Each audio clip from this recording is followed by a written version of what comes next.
yo les digo una cosa, me he encontrado también con iglesias que envidian al pueblo de Israel.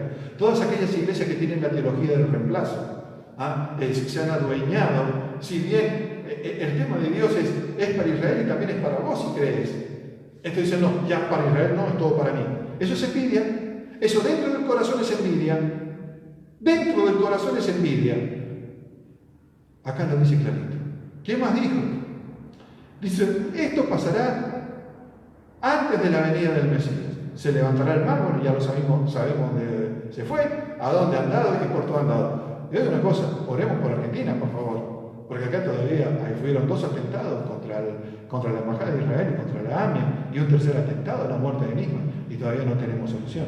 Ahora, ¿por qué justamente pasa cuando está este gobierno que permitió todo eso? Porque un gobierno, bueno, lo lamento por lo que son justicialistas, peronistas, pero en el gobierno de Menem fueron los atentados, y después se quiso hacer un pacto con Irán, y se mató a alguien que investigaba esta causa. Entendamos esto. Ahí no hay nada que escape de los ojos y de las manos de Dios. Después, sigamos viendo. Bueno, dice que esto va a suceder en una época donde en Israel no va a haber rey.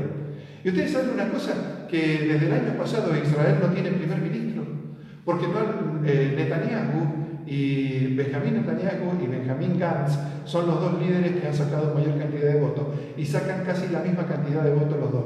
Y cuando uno va a formar una coalición para poder gobernar, no lo logra hacer. Va uno o va el otro. Y ya hace tiempo que están. Y en el día de hoy, ninguno de los dos puede decir yo soy el primer ministro. Ninguno de los dos puede decir que él es el primer ministro. No hay rey en Israel. No hay rey en Israel. Antes del tiempo que esto acontezca. O sea, indudablemente se estaba refiriendo a esto. Y bueno, ya dije lo de China, y ya dije que quería que lo tuvieran ustedes, porque esto realmente es lo que está pasando.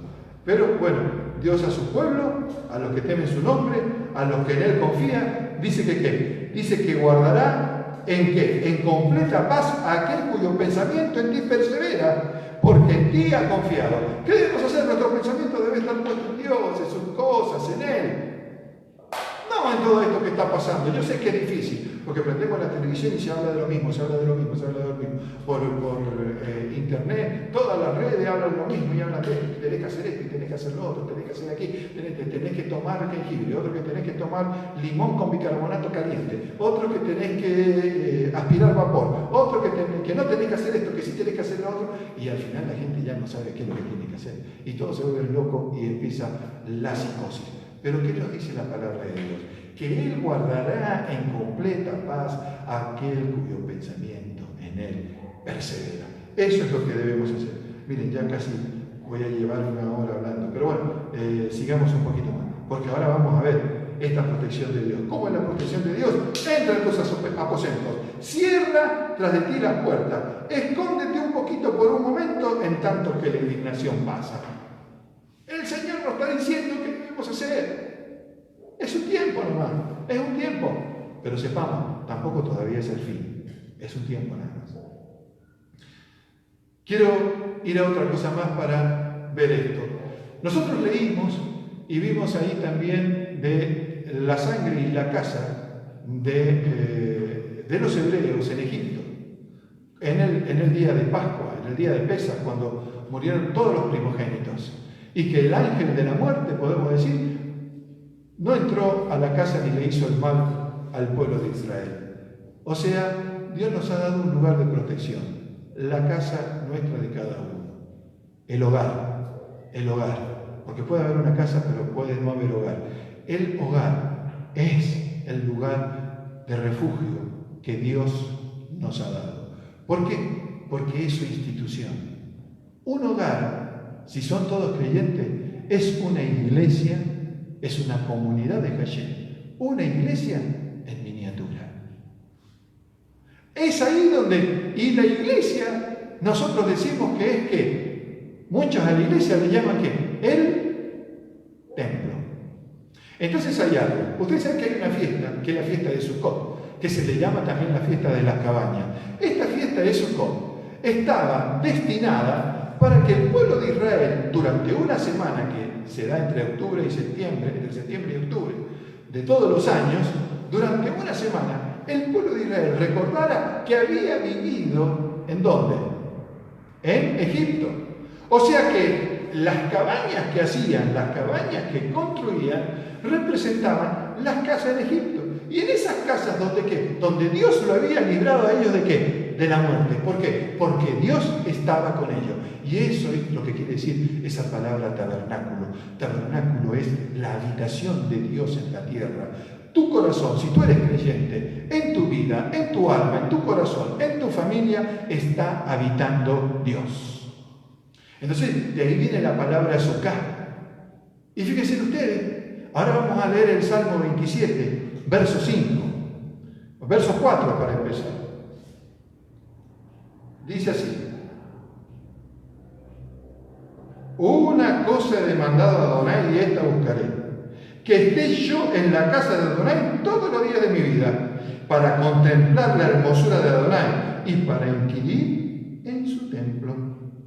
Porque Él me esconderá en su tabernáculo en el día del mal. Me ocultará en lo reservado de su morada. Seguimos. Sobre una roca me pondrá en alto. Verso 7, 27:7. Oye, Adonai, mi voz, con que a ti clamo. Ten misericordia de mí y respóndeme. Mi corazón ha dicho en ti, buscar mi rostro. Tu rostro buscaré, oh Adonai. No escondas tu rostro de mí. No apartes con ira a tu siervo. Mi ayuda has sido. No me dejes ni me desampares, Dios de mi salvación. Acá la palabra que usa en el verso 5, donde nos va a esconder, es en la Sukkah de Dios.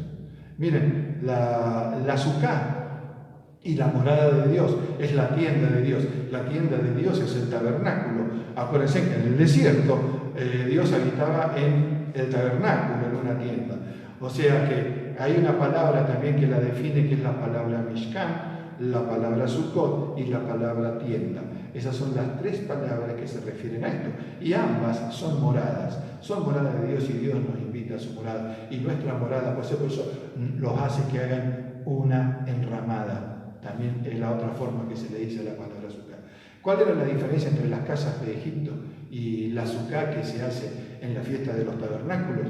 Era la siguiente: que el techo que se le pone es un techo precario. ¿Por qué es un techo precario? Porque dice que en ese techo, en las enramadas, no debe estar cubierto totalmente, sino que deben haber agujeritos para poder ver las estrellas del cielo. ¿Qué quiere decir esto? Que en esa morada yo debo tener comunión con Dios. En esa morada yo debo tener comunión con Dios. Para concluir y redondear todo esto, hemos estado viendo la parashá. Y el tabernáculo de Dios se caracterizaba por lo siguiente. Uno apenas entraba al tabernáculo, entraba al patio anterior, y en ese patio lo primero que encontraba, apenas pasaban las puertas, era el altar de sacrificio. En el altar de sacrificio se derramaba la sangre de los corderos, de los animales inocentes, por el pecado personal del pueblo, y etcétera, etcétera.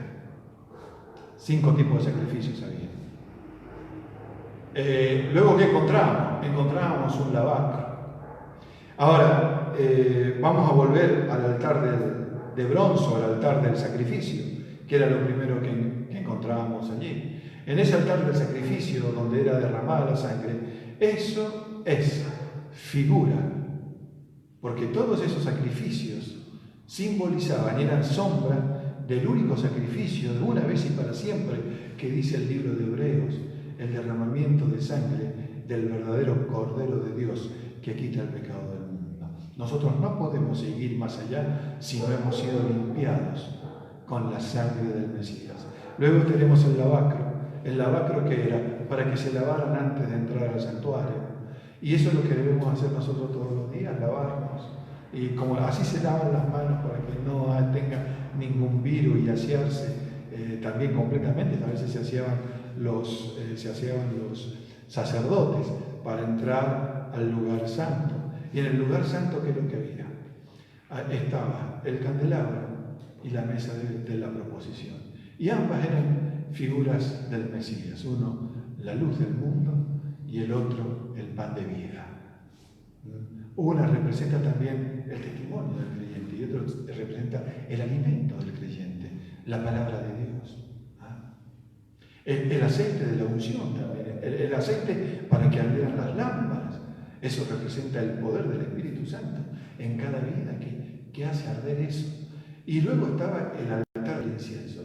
Y el altar del incienso era, nosotros dijimos que ese lo había dejado para el último. ¿Por qué lo dejó para el último? Porque ese representaba algo que nosotros le dábamos a Dios.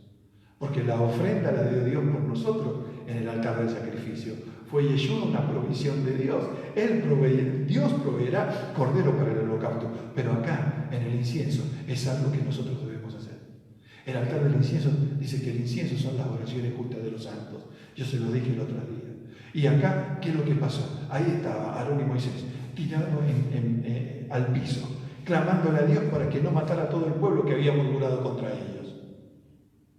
Y le dice Moisés: Aarón, agarra el incienso, y andá y hacé expiación por el pueblo, y parate entre los vivos y los muertos. Y la mortandad paró.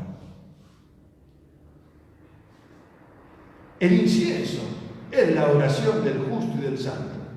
Pero debemos haber pasado por los otros lugares, tener la sangre en la puerta, haber sido limpiados con la sangre del cordero, haber sido también lavados diariamente y continuamente para poder estar en santidad. Y de esta manera nosotros, ahora sí, tenemos la entrada, porque el velo del templo se rasgó en dos. Y ahí está el arca del pacto y el propiciatorio, de donde Dios nos habla y donde en justicia nosotros veremos su faz. Donde en justicia nosotros veremos su faz. ¿Qué debemos hacer? Obedecer a quedarnos en la casa. ¿Qué debemos hacer en la casa? Levantar un altar de incienso. Oración a Dios. Hay muchos que oran por nosotros, por cada uno. Se acuerdan de ellos, de su familia y de los que conocen. Tenemos que orar por todos para que esta mortandad termine. Tenemos tarea para ser pueblo de Dios. Es la tarea que Dios nos ha dejado a nosotros. Dios quiere ver también arrepentimiento. Así que si aún no crees en Él, si aún no le has dado tu vida, si aún no le has dado tu corazón, es el momento en que le des tu vida y en que le des tu corazón. ¿Para qué? Porque Él ha llamado a esto, porque todavía no es el fin. Te está dando una oportunidad. Ahora, dice que hay algunos que no lo van a entender porque no lo van a querer entender. Ahí en Isaías 26. Ya no lo van a querer entender. Pero si hoy oíste la voz de Dios, no endurezcas tu corazón. Cree en Él. Arrepiéntete. Y si eres creyente y has estado viviendo una vida tibia, o una vida gris, o una vida oscura, es el momento en que te pongas como un verdadero sacerdote de Dios, no como aquel que va a la cola, sino ponte delante. Tenemos mucho para orar. Hay que orar por todos los médicos y la gente de la sanidad. No tienen elementos para protegerse ellos. Debemos orar mucho y orar también para que la gente también entre en conciencia y difundir esto, no solamente entre el pueblo de Dios, entre cada uno de nosotros, que a nosotros nos toca y quizás debemos hacer. Fíjense que lo que hizo Abraham, y Abraham fue llamado amigo de Dios, y le dijo Dios, ¿le esconderé algo a mi amigo de lo que yo voy a hacer? No, yo no le voy a esconder nada a mi amigo Abraham, le voy a decir lo que voy a hacer. Abraham, voy a destruir Sodoma y Gomorra. Entonces Abraham le dijo, Señor, si hubiese 50 justos, ¿tú destruirías? Ciertamente que si hubiese 50 justos no lo destruiría. Y si hubiese, y no lo destruiría. Yo le aseguro, esta destrucción no va a ser total. Porque Dios la va a frenar. Porque hay justos sobre la tierra. Pero no nos confiemos que hay justo, que haya más justo. Así se minimiza todo el mal. Yo les digo una cosa, nadie sabe qué es lo que hacer. Las vacunas recién las están probando. Algunos hablan de 1 año y medio, 2 años para que la vacuna esté lista. Y mientras tanto, ¿qué? Esto se difunde cada vez más rápido. ¿Por qué? Porque el hombre no puede hacer nada. El hombre construyó un monstruo que no lo puede detener. Creó un monstruo de Frankenstein que después se vuelve en contra del mismo hombre. Ahora el único que puede orar, Dios ha permitido esto. Dios ha permitido esto porque es parte de la maldad del hombre. Dios está castigando la maldad del hombre con la propia maldad del hombre. Dios es justo. Por eso dice acá, ahí en Isaías 26, le enseñaré justicia. Y fíjense ustedes, Dios no necesita hacer algo muy, muy grande. Ha hecho algo muy, muy, muy chiquitito para enseñarle justicia al hombre. ¿Cómo será el día que Dios haga algo grande? Pensemos, Dios sigue teniendo misericordia de los seres humanos. Y Dios sigue esperando que el ser humano se arrepienta de su mal camino. No es la voluntad de Él el mal, pero el hombre la pensó, la pergeñó para perjudicar a otro, para ganar guerra de qué, más economía. Fíjense, ha cesado la actividad económica y se ha limpiado la atmósfera. Es hora de que empecemos a pensar. Yo les aseguro, nada será igual después de esto. No sé cuánto tiempo va a ser, si va a ser 1 mes, si van a ser 2 meses, 3 meses, medio año, 1 año o 2 años. No lo sé cuánto va a durar. Pero sí les puedo asegurar de algo, que después que pase esto, nada será igual. Va a ser distinto. Mejor o peor. Y todo depende qué haga el ser humano dentro de su casa. Porque hay seres humanos que cierran la puerta y dentro de su casa no piensan en Dios, sino que piensan cómo perjudicar a otro. Lo dice la palabra de Dios. Y dentro de sus casas también obran y hacen el mal. Dios no se le escapa nada. ¿Qué es lo que vamos a hacer nosotros? ¿Somos hijos de Dios? ¿Somos parte de su pueblo? Y Dios nos dice que tengamos la actitud de Moisés y Aarón, clamar por todos, por los buenos y los malos, los justos y los pecadores, para que el mundo siga teniendo oportunidad, para que el mundo pueda tomar esta oportunidad, para que más almas pasen de muerte a vida, para que la palabra de Dios se extienda mucho más rápido que esta pandemia. Ese es el deseo.